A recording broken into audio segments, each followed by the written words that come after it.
गिराने वाली है, अपने चरणों से बांध दो। ये 2 वरदान बड़ा महत्व का कुंती जी ने मांगा है। ऐसा वरदान हम लोग को भी मांगना चाहिए। आगे श्री विश्व पितामह का पाण प्रयाण की कथा सुनाते हैं श्री सूत जी महाराज। भगवान एक दिन एकांत में बैठ करके ध्यान कर रहे थे। युधिष्ठिर गए हैं, अब बोले कि महाराज सारा संसार का आपका ध्यान करता है, आप किसका ध्यान कर रहे हो? अब भगवान मुस्कुराते हुए बोले कि बड़े भैया, मैं जो आया है उनको पीटने लगा, प्रताड़ करने लगा। धर्म के बैल के तो वो 3 पांव काट दिया, धर्म के बैल के 4 पांव हैं।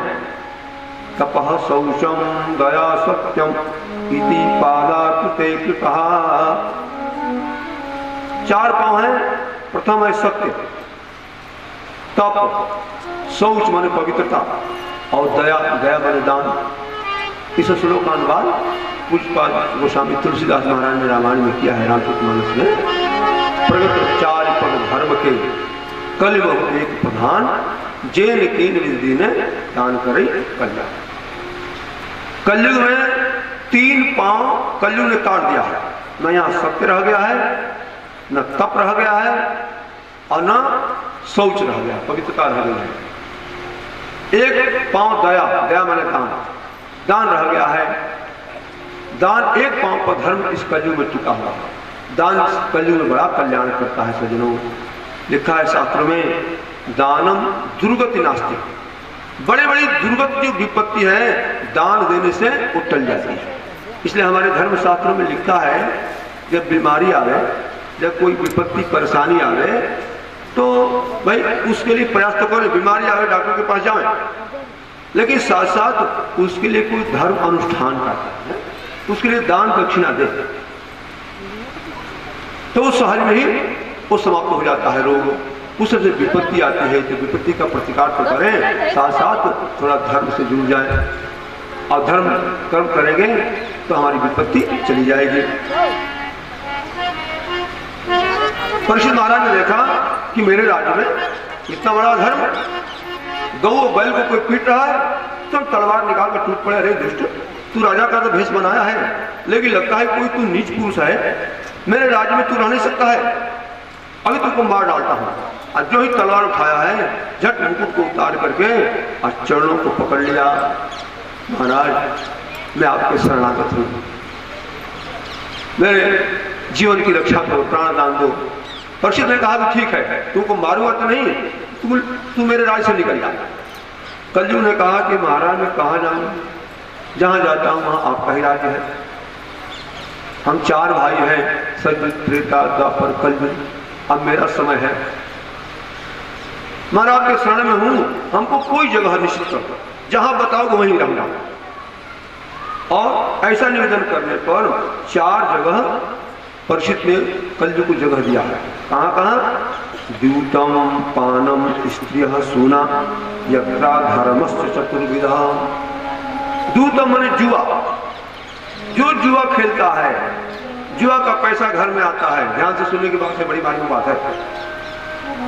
जो सट्टा लगाता है, सट्टा का पैसा घर में आता है, उसके घर में कलयुग आता है। कलयुग का अर्थ एक बता दूं, सीधा साधा अर्थ, कलयुग माने अशांति, परेशान। जुआ का धन जिसके घर में आएगा, जुआ खेलेगा, वहां अशांति, वो कलयुग जरूर आएगा। पानम माने मदिरा का सेवन, जो मदिरा बोतल का आदर करेगा उसके घर में कलयुग आ जाएगा, अशांति जरूर आएगी, परेशानी जरूर आएगी। और स्त्रियां माने व्यभिचार, जहां व्यभिचार होगा वहां कलयुग आएगा। और सूना माने हिंसा, जहां हिंसा होगी, काटमार होगी, वहां कलयुग आएगा, अशांति आएगी। 4 जगह प्रसिद्ध जगह दिया है। और कलयुग ने कहा कि महाराज यह तो मेरे बाप की बकौती है, कोई भी युग हो, चाहे सतयुग हो, त्रेता हो, द्वापर हो, इन 4 जगहों पर मेरा स्थान है ही। महाराज कोई अच्छी जगह तो दो। दोबारा याचना किया है, और परीक्षित महाराज सोना में जगह दे दिया है। और सोना में लगा पाकर कलयुग बड़ा खुश हुआ है सजनों कि सोना तो सब चाहते हैं ना, माताएं तो बहुत चाहती हैं सोना।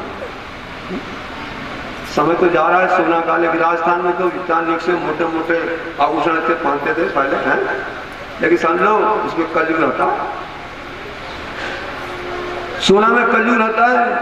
सोना सोने नहीं देता है। सोना रुचि धातु से बनता है। सबकी रुचि होती है, सबकी इच्छा होती है कि मेरे पास सोना हो, मेरे पास सोना।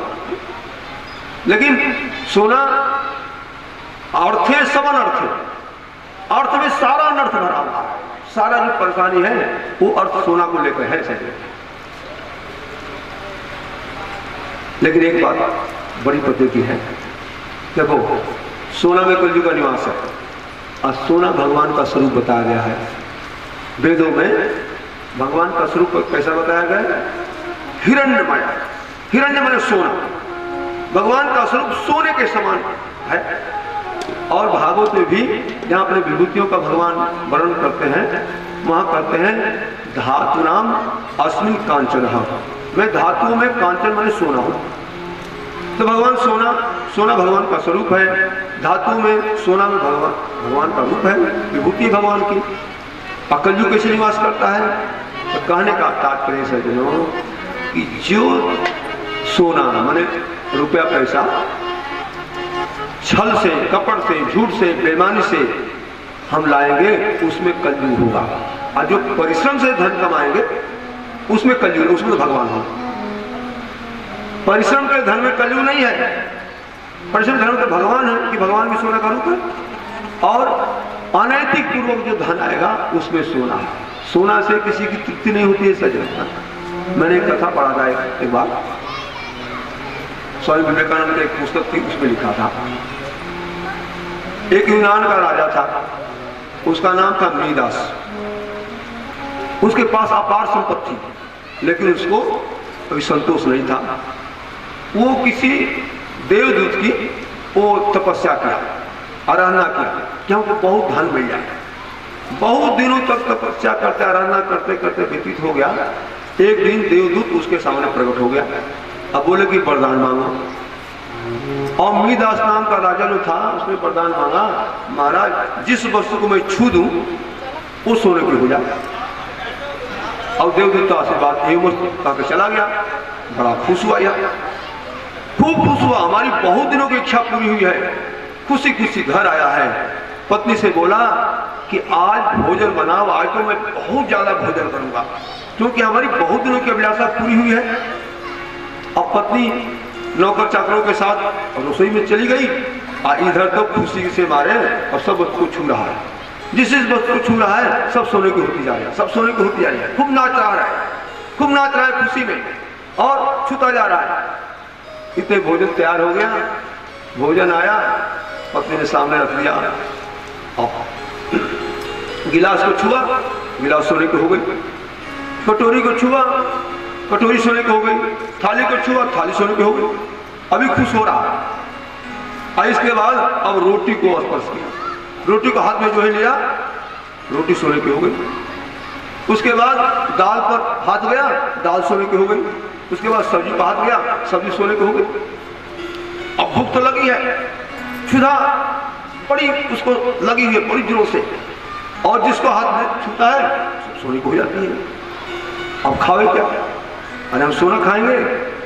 खाना तो रोटी है, सब्जी है, दाल है। सोना तो कोई खाए, आज तो खाए सोना से आज तक पेट भर नहीं सकता है। और तो बड़ा पश्चाताप करने लगा, बड़ा पश्चाताप करने लगा। अब भूख लगी है, जिसको छूता है सोना हो जाता है, क्या करें? अब रोने लगा, हे देवदूत, हे फरिश्ता, मैं नहीं जानता था कि सोना में इतना बड़ा दुख भरा हुआ है। तू अपना वरदान वापस लो। अब देवता जो वरदान देते हैं वापस लेते थोड़े। आजकल देवतागिरी तरीके राजनीति थोड़े चल रहे हैं कि मैं अपना वचन वापस लेता हूँ, ऐसा वहां नहीं चलता है। आजकल जो मन में आवे बोल दो और फिर बोलना नहीं मैं अपने वचन वापस लेता हूँ। और वो भूख के मारे तड़क तड़क करके मर गया। कहने का तात्पर्य सज्जनों कि सोना तो चाहिए, लेकिन सोना खाएंगे तो हम रोटी ही, सोना तो खा नहीं सकते हैं। इसलिए धर्म पूर्वक धन कमाना चाहिए, बेमानी से झूठ कपट से धन नहीं कमाना चाहिए, नहीं तो इसमें कलयुग आएगा, अंत में तड़प तड़प के हम मर जाएंगे। शांतिपूर्वक जीवन बिताना है तो परिपूर्वक धन कमाएं और लोग को लोग अपना बनावे। बोले भक्तवत्सल भगवान की। एक दिन राजा परीक्षित शिकार खेलने गया है, बहुत से शिकार किया है, अंत में उसको भूख प्यास लगी है और भूख प्यास बुझाने के लिए एक सभी ऋषि का आश्रम था, वहां गया। महाराज भोजन दो, भूख लगी है, पानी दो, प्यास लगी है, और इसके समाधि में थे। अब ये सोने का मुकुट पहन के गया है और उस मुकुट में कलयुग प्रवेश कर गया है, क्योंकि सोना जो मुकुट था ये परीक्षित का नहीं था, इसके दादा परदादा का नहीं था, ये जरासंध का सोना था, जरासंध का मुकुट था। जब भगवान द्वारकाधीश ने जब भीम के द्वारा जरासंध का वध कराया, उसका उद्धार किया, तो उसके पुत्र सहदेव को उसका राज दे दिया, वो तो ठीक है। लेकिन खजाना खोला तो सबसे मणिमय सोने का चमचमाता हुआ प्रकाशित मुकुट था, दे करके भीमसेन ललचा गया। अब बोले कि प्रभु इस मुकुट को मैं ले चलूंगा। भगवान द्वारकाधीश ने मना किया, नहीं तुम्हारा नहीं, ये तो सहदेव का है, पिता की संपत्ति बेटे की होती है, ये तुम्हारा नहीं बनता है। बोले कि नहीं महाराज, मैंने बहुत परिश्रम किया है, जरासंध का वध करने में हमारा हड्डी हड्डी दर्द कर रही है। भगवान ने कहा तुम जानो भाई, मैं तो कह दिया। अब भीमसेन जबरदस्ती लाए हैं और उसको खजाने में रख दिया। पांडवों ने कभी उसका उपयोग नहीं किया। आज परीक्षित उस खजाने को खोले हैं और सबसे सुंदर मुकुट देखा है और उसको सर पर धारण करके शिकार खेलने गए, और जब उसी मुकुट के माध्यम से कलयुग उनके बुद्धि में प्रवेश कर गया और उनकी बुद्धि को विपरीत कर दिया, उल्टा कर दिया। जहां संत महात्मा का आदर करना चाहिए वहां अपमान कर दिया। एक मरा हुआ सर्प उठा करके और इसी गले में डाल दिया। एक बात ध्यान रखना, चाहे कैसा भी हम कर्म करें ना, अच्छा करें या बुरा करें, वो हम अपने लिए करते हैं, दूसरे के लिए नहीं करते हैं। अपने लिए करते, अच्छा करेंगे तो अपने लिए करेंगे, बुरा करेंगे तो भी अपने लिए करेंगे। परीक्षित आज ऋषि गले में मरा हुआ सर्प को डाल दिया, लेकिन अपने गले में जिंदा सर्प पहन लिया। ऋषि के बालक श्रृंगी ऋषि को मालूम हुआ और झट उसने नदी का जल लेकर के श्राप दे दिया, तुम्हारी इतनी हिम्मत, जाओ मैं श्राप देता हूं कि इसी सर्प का पूर्वज तक्षक तुमको 7वें दिन काट लेगा और तुम मृत्यु को प्राप्त हो जाओगे। ऋषि को मालूम हुआ है, ऋषि खुश ले गए, बेटा राजा धर्मात्मा था, थोड़े से अपराध के लिए तुमने इतना बड़ा दंड दे दिया, मृत्यु दंड दे दिया। अपने शिष्य को भेजा है, गौरव नाम का शिष्य था, कि जाकर राजा को सूचना दे दो कि अपनी मृत्यु को सुधार ले। और शिष्य जाकर के बताया कि महाराज सावधान हो जाओ, ऋषि बालक ने आपको श्राप दे दिया है, 7वें दिन तक्षक कस लेगा, आप मर जाओगे। और परीक्षित महाराज जो ही मुकुट उतारे हैं उनकी बुद्धि शुद्ध हुई है, कलयुग की तरह बुद्धि शुद्ध हुई और पश्चाताप करने लगे। हाय हाय मैंने क्या कर दिया। जिन ऋषियों को, संत महात्माओं को चरणों में सर रखना चाहिए, हाथ से सेवा करनी चाहिए, उनके गले में मरा हुआ सर्प डाल दिया, उनका अपमान कर दिया। हे प्रभु, जीवन में ऐसा कभी गलत काम तो हुआ नहीं था, पहली बार हुआ है, इसका दंड भी हमको जरूर मिलना चाहिए, इसी जीवन में तत्काल मिलना चाहिए। भगवान से प्रार्थना कर रहे थे, शिष्य जाकर सुनाया है और परीक्षित महाराज खुश हो। चलो भगवान ने अभी दंड दे दिया, थोड़े में निपट जाऊंगा, संसार में मेरी आसक्ति बढ़ गई थी, वो ममता ज्यादा बढ़ गई थी। झट अपने पुत्र जन्मेजय को राज तिलक दिया है और सब कुछ छोड़ करके गंगा के किनारे आ गए, हरिद्वार के पास। यह बात पूरे संसार में फैल गई। सब संत महात्मा ऋषि मुनि परिषद का उद्धार करने के लिए वहां चल के आए हैं। बड़े बड़े महात्मा अत्रि, वशिष्ठ, चवन, शरद्वाज, अर्शनेमी, भृगु, अंगिरा, पराशर, विश्वामित्र और गांधी आदि आदि ये बड़े बड़े मेघातिथि देवल अर्षनेमी भरद्वाज गौतम पिपलाद मैत्रेय और कौशव कुंभ अगस्त जी द्वैपायन मैंने इनके वेदव्यास नारद भी आए हैं और सब परिषद का उद्धार करना चाहते हैं, कल्याण करना चाहते हैं।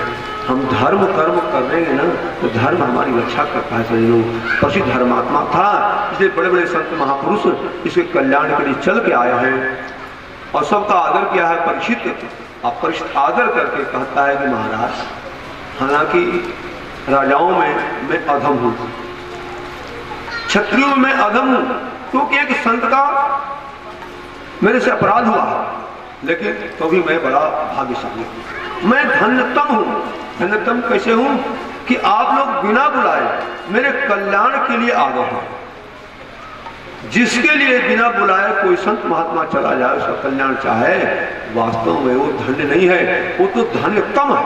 उससे बढ़कर भाग्यशाली और कोई नहीं है। परिषद कहता है कि महाराज